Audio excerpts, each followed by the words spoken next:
and welcome everyone. I welcome you all back once again. So, this particular session will be in a different format as you can see. So, in this session, we'll be studying about Kings and Chronicles, part 4 of your chapter Kings and Chronicles. 3 parts I've already taught, and they are in the playlist. You can check the playlist out. और 3 parts तक आप जब catch up कर लेंगे तो आपके लिए part 4 समझना बहुत ज़्यादा ईजी हो जाएगा. स्टिल हम जो हमारे प्रीवियस पार्ट्स हैं उनसे रिलेट करके इस चैप्टर को फर्दर कंटिन्यू करने वाले हैं. So without any further ado let's get started with our part 4. Okay, so in part 4 we are starting off with the painted image. So as it is clear from the heading itself that in this particular topic we are talking about the paintings. ठीक है, so basically जो paintings Mughals के time पे बनाई जाती थी वो क्यों बनवाई जाती थी, ठीक है, उनकी क्या सिग्निफिकेंस है. नाउ यू विल से कि मैम उनके थ्रू भी हमें काफी हिस्ट्री के बारे में पता लगता है. दैट इज ट्रू, हमें हिस्ट्री के बारे में तो पता लगता ही लगता है. इनफैक्ट अपार्ट फ्रॉम दैट हमें और क्या क्या चीजें पता लगती है कि जो उन पेंटिंग्स को जो लोग बनवाते थे उनका पॉइंट ऑफ व्यू क्या था, वो पेंटिंग्स किस थॉट प्रोसेस को डिनोट करती थी, उन पेंटर्स को क्या फायदा होता था, या फिर क्या उनके उस आर्ट की कोई वैल्यू थी उस टाइम पे या नहीं थी. इस टाइप के सभी क्वेश्चंस के आंसर्स हमें मिलने वाले हैं. So painters too were involved in the production of Mughal manuscripts. So मैंने आपको manuscripts का मीनिंग बताया था.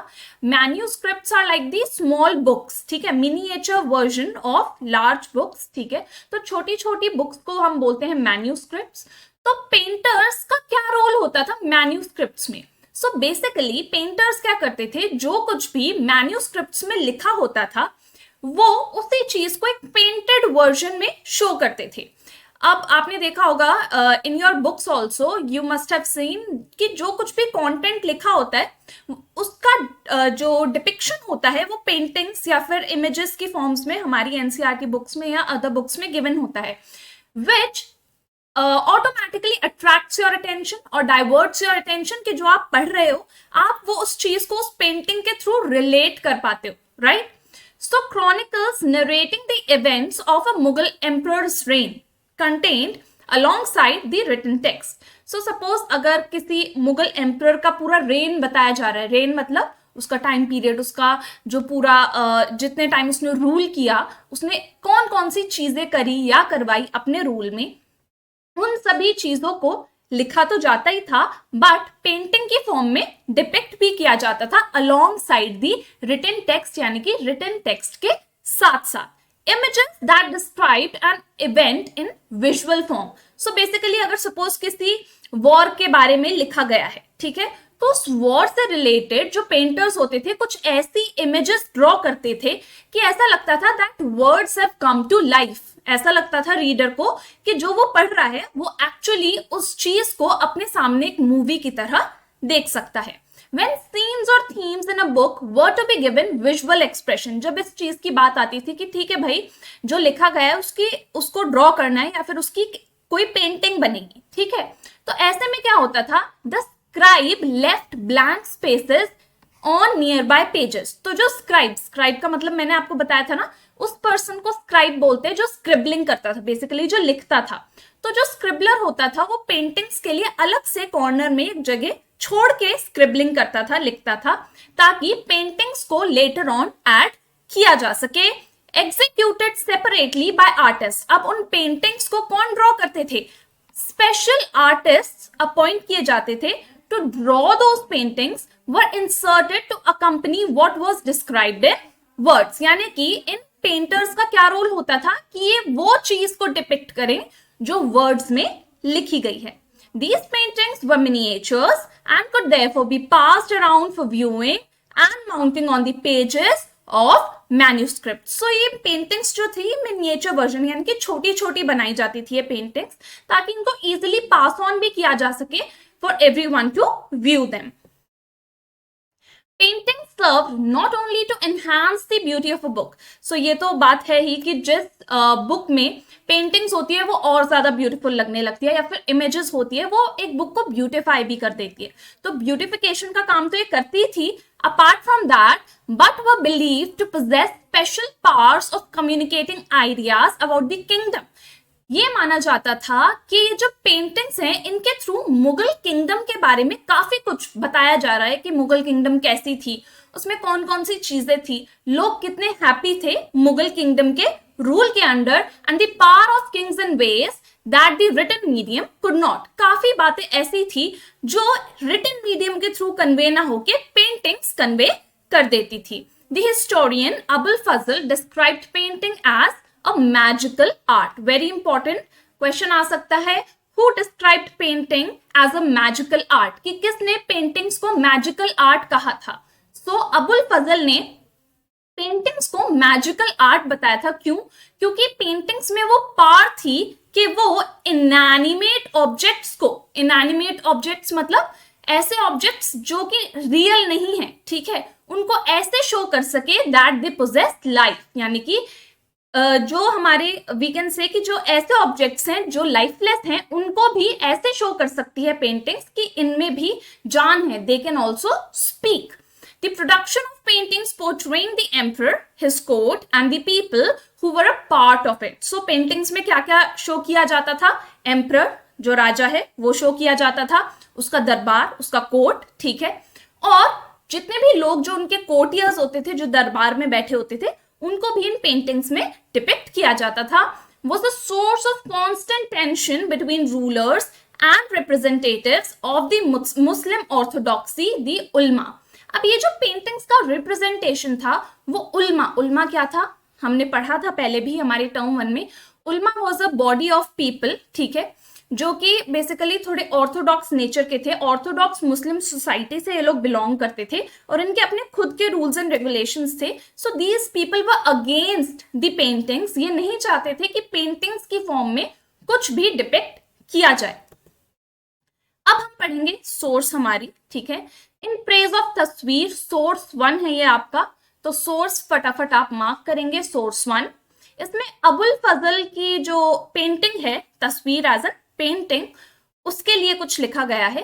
Abul Fazl held the art of painting in high esteem, which means that Abul Fazl was a very prominent artist. Drawing the likeness of anything is called tasveer. So basically, he used to draw all the tasveers as in the paintings. His Majesty, from his earliest youth, has shown a great predilection for this art and gives it every encouragement, and he looks upon it as a means of both of study and amusement. Basically जो उनकी paintings थी उनको कैसे view किया जाता था?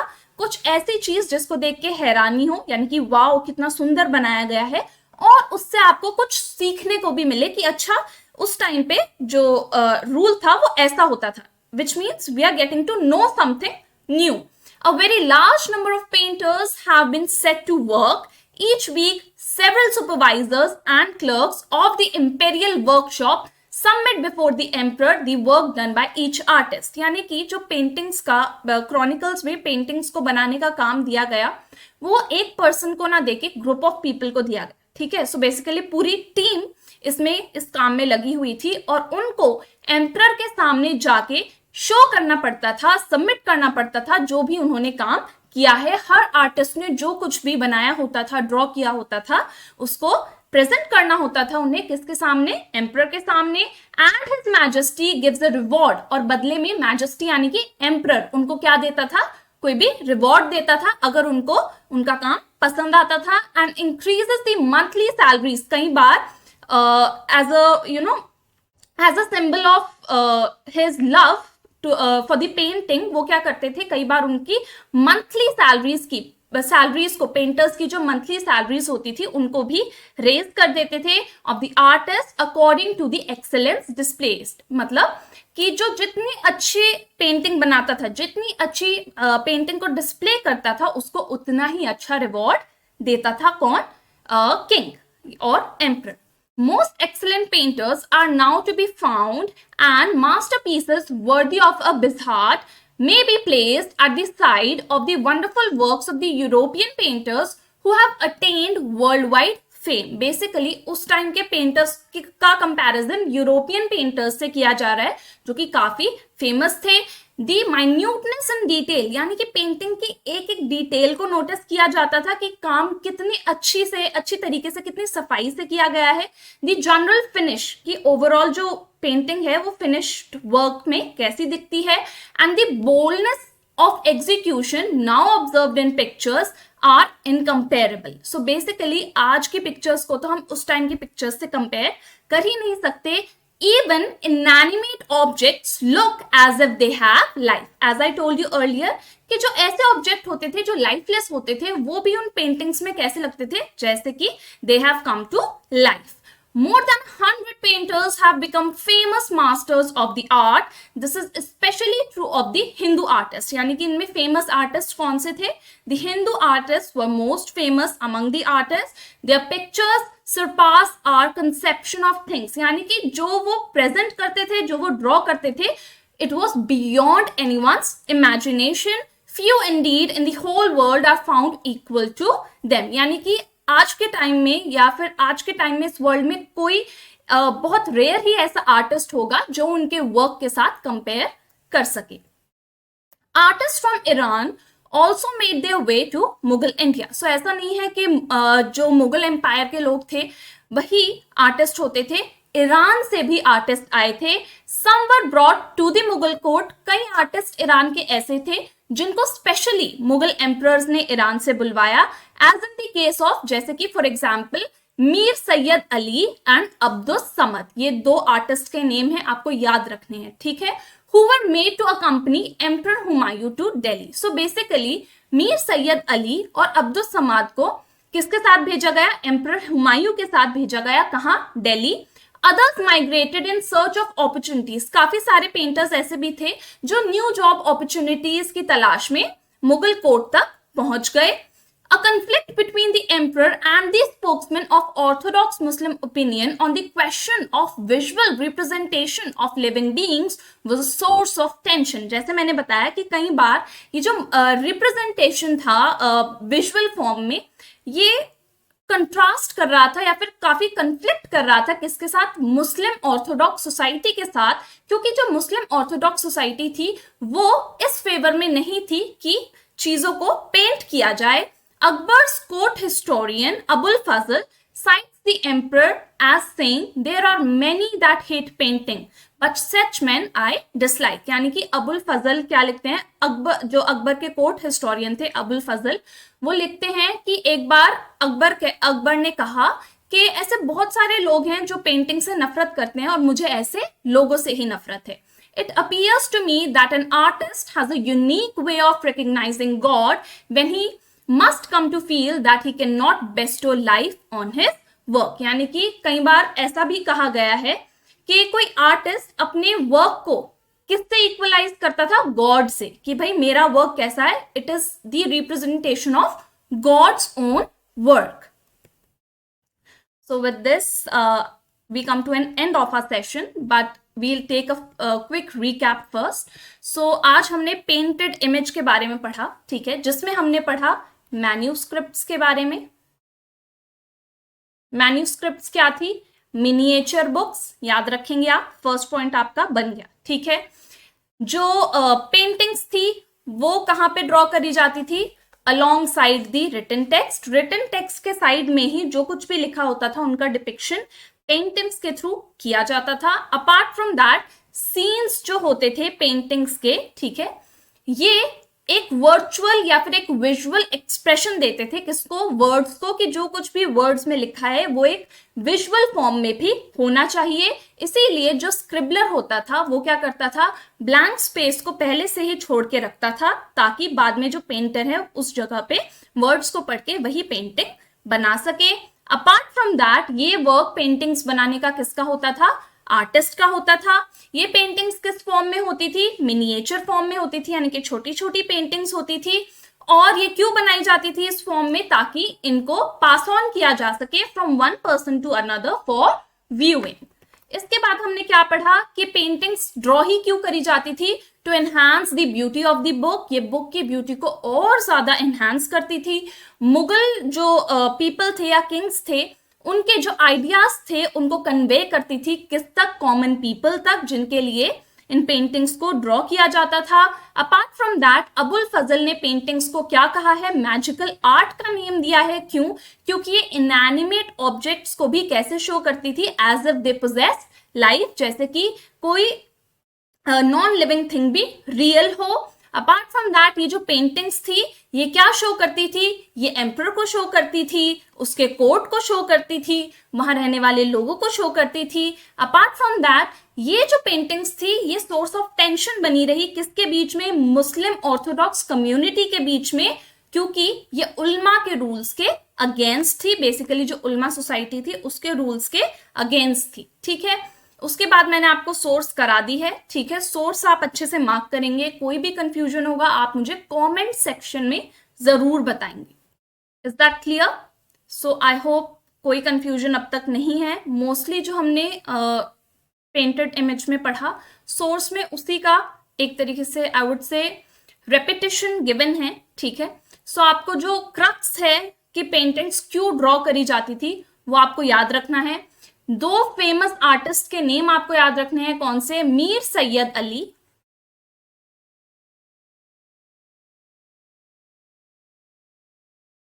And Abdus Samad.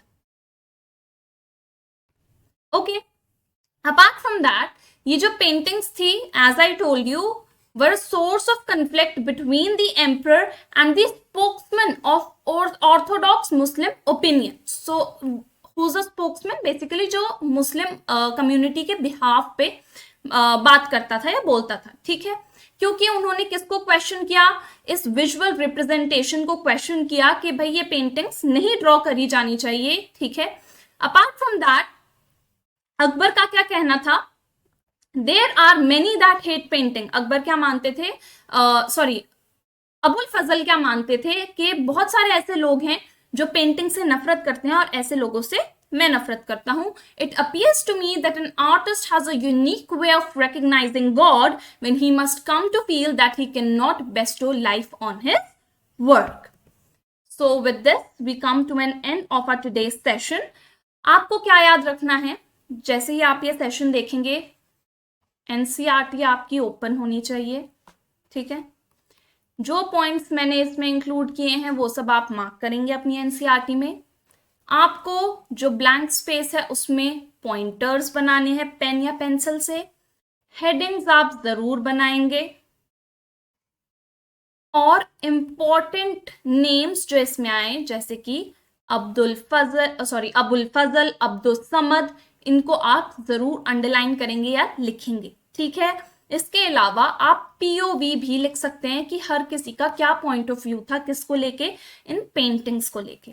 So I hope I have made myself clear and do share your valuable feedback for this session. Happy learning, thank you so much, bye bye, take care.